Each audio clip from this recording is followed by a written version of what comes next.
کر رہا ہے۔ سر میرا سوال قرآن سے پہلے جو الہامی کتب ہیں ان کے حوالے سے ہے کہ ان کی کیا حیثیت ہے۔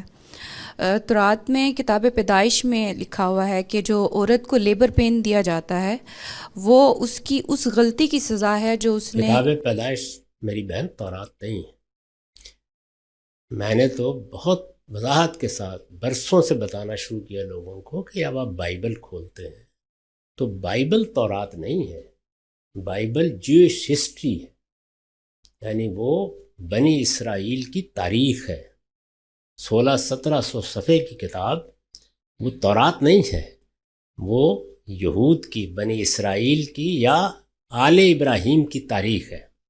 اس تاریخ میں وہ عہد بہد واقعات بیان کر رہے ہیں، اس دنیا کے بننے سے لے کر تاریخ میں بیان کر رہے ہیں، ایسے جیسے ہمارے ہاں البدایہ والنہایہ تاریخ ہے۔ اس تاریخ میں جب تورات کے نزول کا وقت آ جاتا ہے تو تورات آ جاتی ہے۔ تورات تو کل 50-60 صفحے کی کتاب ہے، 1600 صفحوں میں۔ تو تورات اصل میں 5ویں کتاب ہے جس کو ڈیٹرانومی کہتے ہیں۔ یہ جو پہلی کتابیں ہیں ان میں جگہ جگہ جب تورات نازل ہو رہی تھی تو اس کے کچھ حصے آئے، اس کو پھر اسی طرح ترتیب دیا گیا جیسے قرآن ترتیب دیا گیا ہے۔